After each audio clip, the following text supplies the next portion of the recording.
So si Pangulong Marcos ngayon mga sangkay ay may matitindi na naman pong pahayag laban po kay former President Duterte. Ang tanong dito mga sangkay, ano nga ba ang pinanguhugutan ngayon ni PBBM sa kanyang mga banat? At ngayon maaanghang na ang sinasabi sa dating Pangulo.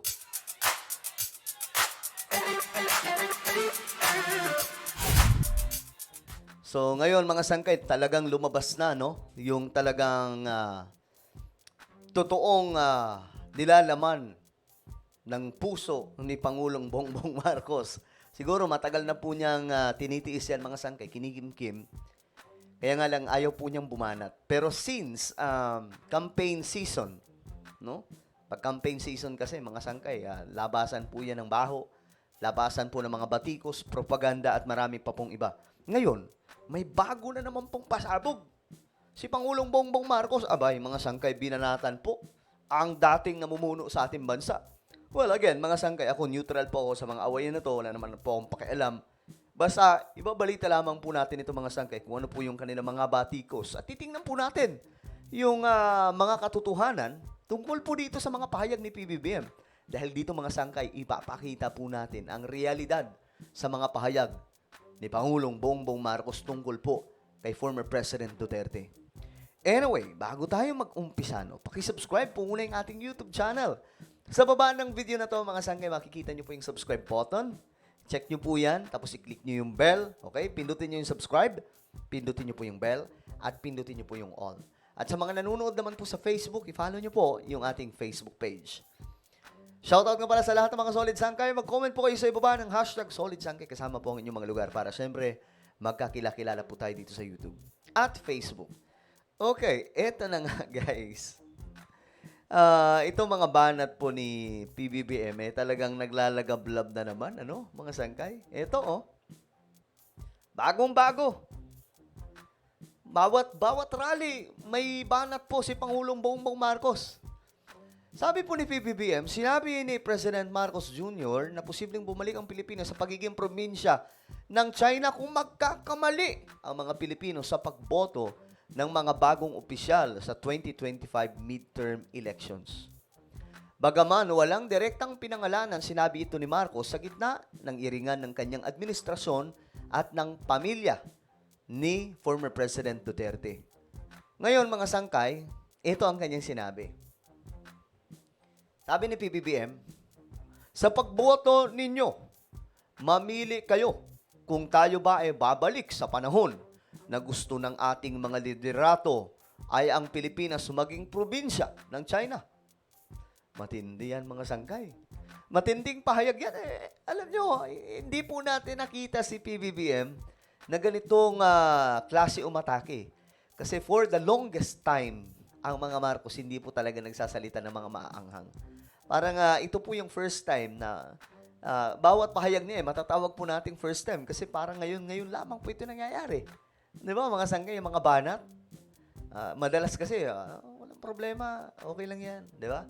Lagi po siyang mahinahon sa mga bagay. Kahit po sa mga batikos. Sana naman hindi na tayo bumalik sa nakaraan na ibinubugaw ang ating bayan. Grabe namang pahayag yan. Seryoso ba yan? To be honest, guys, first time ko itong mabasa ng buo. Kasi ang binasa ko lang, ito lang po talaga yung caption dito. Hindi po itong pahayag mismo. Kaya medyo nagulat tayo. Ayun po, mga sangkay, sana naman hindi na tayo babalik sa nakaraan na ibinubugaw ang ating bayan bilang sugalan ng mga dayuhan. Sana naman huwag na tayong babalik sa landas na aapaw muli ang... Ayan na mga sangkay, patungkol po yan sa war on drugs ni Tatay Digong. Ngayon, mga sangkay, eto na. Ano ba talaga ang totoo sa mga pahayag ni PBBM? Tama ba itong sinasabi niya, mga sangkay, na gusto dati na gawing probinsya ng China ang Pilipinas? Ngayon, mga sangkay, ako ay naghanap-hanap lamang para po, siyempre, para sa inyo. Para kumpleto yung chismis ng buong araw ninyo. Ayun, 6 years ago, ito po, dating Pangulong Duterte, ito mga sangkay. Pakinggan po natin ano ang naging pahayag ni former President Duterte. Ganoon na lang ang respeto ko kay Xi Jinping. Okay, ito. So, medyo mahina eh, no? Wait lang, wait lang. Lakasan natin para syempre masaya yung ating chismisan. Wait lang, ha? Ayan, lakasan natin. Matakot. Sabi nila, they will not build. Ito. Pakinggan natin mabuti. Ito yung pahayag ni former President Duterte dati. They assured us, they will not build anything there sa Scarborough Show. Pinag-uusapan yung West Philippine Sea sa Scarborough. Maniwala kayo kasi yan ang commitment sa akin ng China. And galing kay si Xi Jinping mismo nagsabi. And he's a man of honor. Ganyan po kabilib si Tatay Digong dati sa China eh. Kaya nga po mga sangkay, ang nakakalungkot na bagay ng panahon na yon, yung bigla na lamang po natin nakita na itong area sa West Philippine Sea, pinagtayuan na po ng maraming mga estruktura ng mga Chinese. Grabe ang nangyari. Nagkaagulatan. Kaya nga hindi po ako nagtaka, mga sangkay, na bigla pong kumambyo si PBBM at mas lalong hinigpitan ang pagbabantay sa ating teritoryo. Kasi ganun pala talaga ang ginawa ng China. While friend tayo ng China during the time of Tatay Digong, ang hindi po alam ni former President Duterte, ayun na nga po, ginagapang na pala yung West Philippine Sea. Kaya nga sabi ko, why are you so sparing? Yan na. Gusto ninyo, gawain na lang ninyo kaming province, Fujian, pati Philippine province of China. Oh. Ito po yung pinanghuhugutan malamang ni PBBM. Nung sinabi po ni PRRD mga sangkay noon na, bakit hindi nyo na lang kami gawing probinsya? O, ayan, ulitin natin. Baka nagkamali lamang po tayo ng pagdinig. Kaya nga sabi ko, why are you so sparing? Gusto ninyo, gawain na lang ninyo kaming province, Fujian, pati Philippine province of China. Di wala tayong problema. Ito nyo yan. Ito yung ambassador mga sangkay ng China. Natawa po siya sa sinabi ni PRRD. We say, libre na lahat.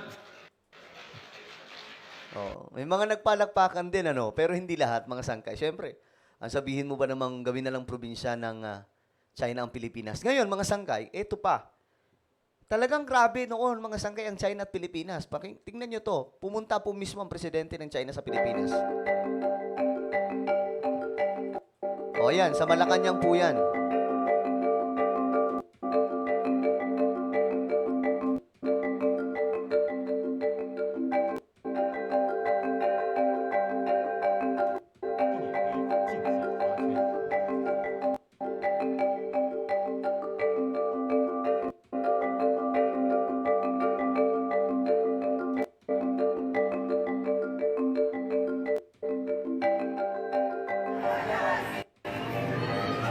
Kaya may mga nagpo-protesta noon mga sangkay ng mga anti-China.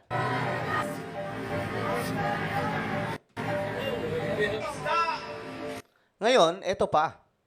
Ito naman yung time, mga sangkay, na si PRRD may pasabog. Alam nyo kung anong pasabog ito? Ito pong tungkol sa West Philippine Sea na parang tila baga walang pag-asa ang Pilipinas. Hindi po tulad ngayon mga sangkay, di ba si PBBM, talagang hindi na tayo papayag, sabi ni PBBM, na may kahit kakaunti sa ating teritoryo ang makukuha ng kahit na sino mga banyaga.